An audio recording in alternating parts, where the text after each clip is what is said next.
Spring training has started, and we're trying to answer questions with Craig Counsell leading his first Cubs camp. Yesterday, we talked about Christopher Morel playing third base. Today, we're going to talk about rumors that the Cubs were interested in a center fielder that wasn't Cody Bellinger. We're going to talk about the AllStar Game, returning to the North Side for the first time since Rhino dominated the Home Run Derby in 1990. We're going to talk about the commissioner of baseball saying that he's going to retire. All that right here on the Cubs Baseball channel. Make sure that you guys like and subscribe. Give us a thumbs up. Let's get this thing started. Go Cubs, everybody.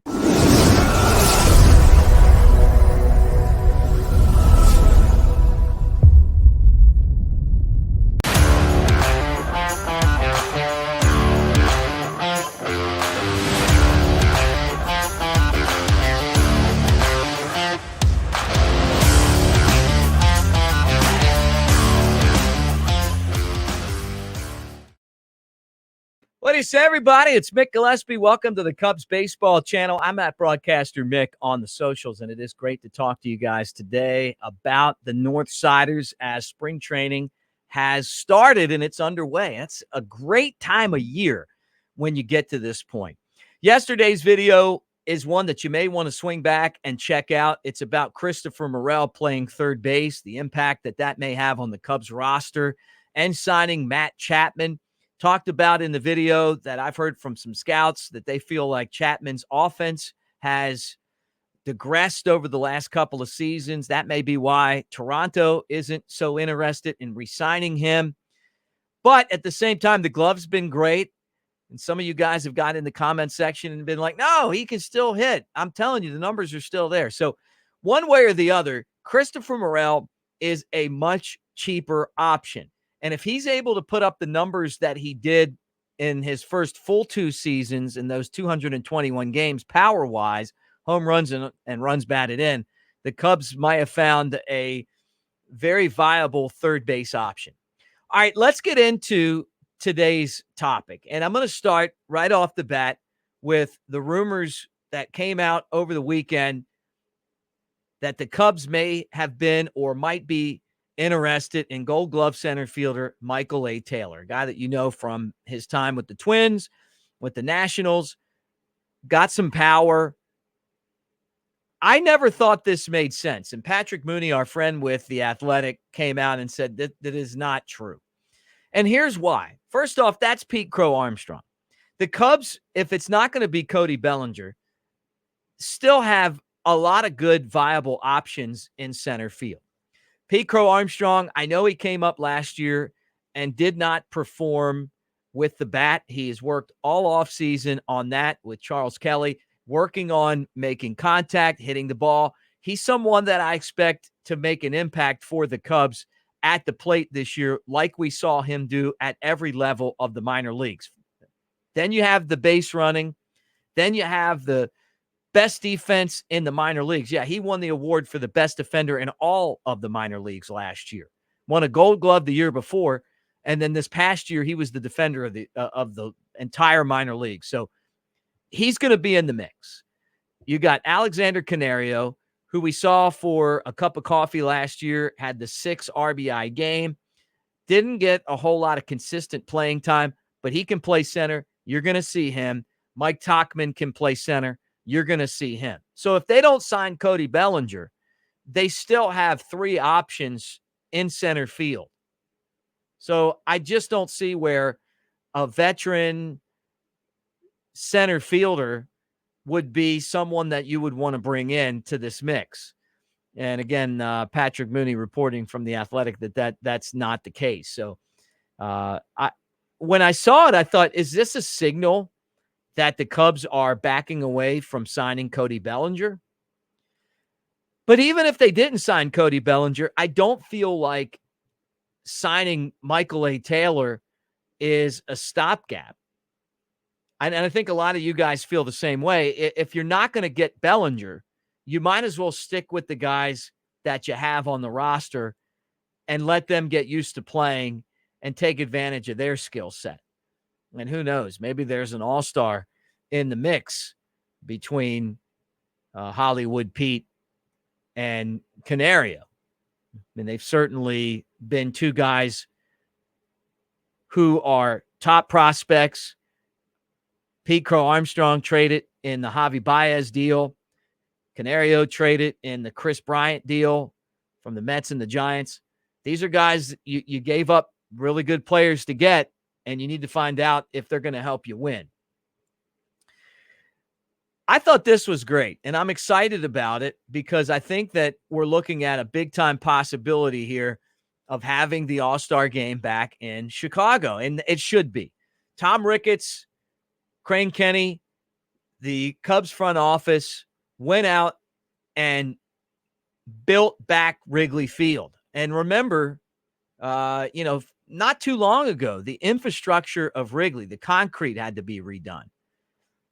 The roof had to be replaced. Some of the seats had to be replaced. It was just old. I mean, and what makes it the friendly confines and that beautiful baseball cathedral is that it's been there a long time. And at some point, you got to replace it and fix it and make it new.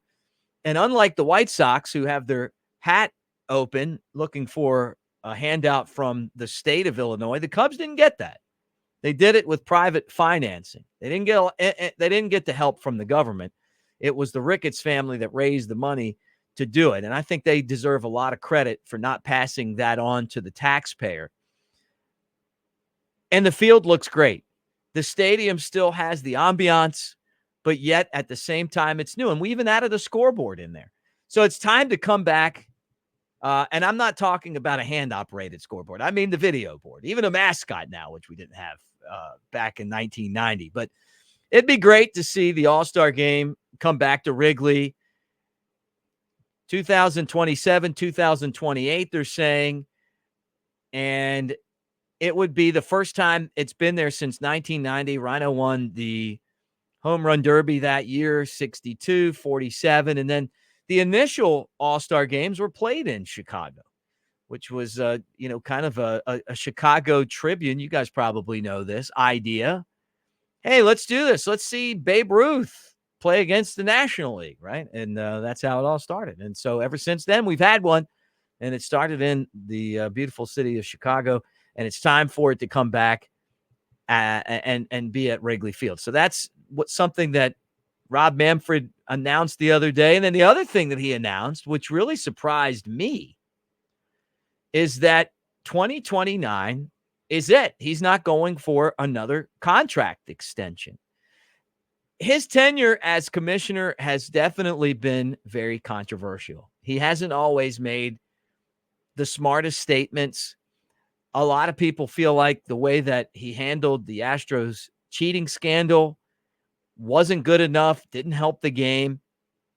He's worked on trying to tweak the game of baseball, which honestly I was opposed to at first, but looking at where the game was and where the game is now, the pitch clock, I'm a fan of. I think it makes the game better. Getting rid of the shift is something that I like as well. I want more offense. And it just got ridiculous to see some of the alignments that teams would use when guys would bat. I want hits. I don't want pull hitters, but at the same time, I'd much rather have guys positioned 2 on one side of the field and 2 on the other. I wish they would come up with a rule for starting pitching, but he's still working on trying to get every team to have a suitable stadium.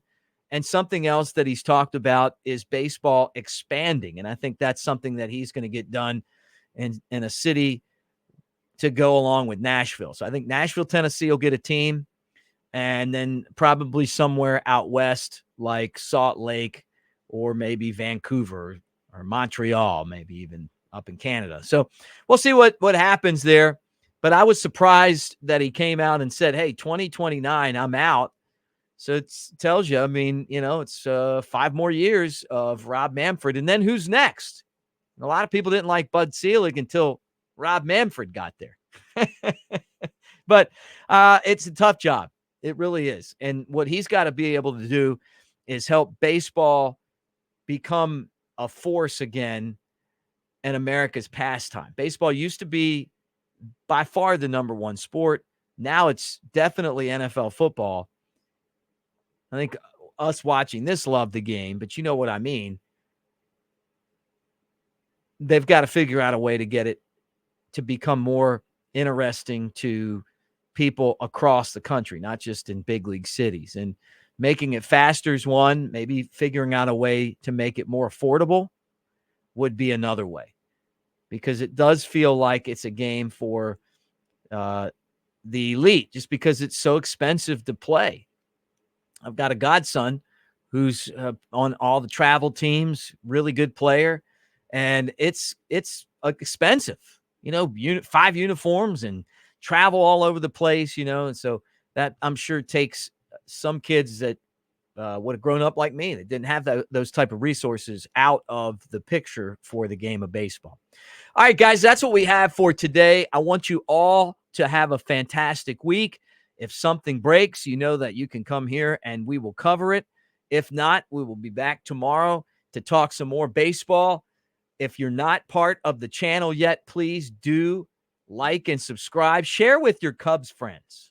Tell them that I said thank you to you for doing it and for them for joining us as we try to grow the channel. But Cubs baseball is back, and we're going to follow it every single day. I'm Mick Gillispie. Thanks for hanging out with us, guys, and go Cubs.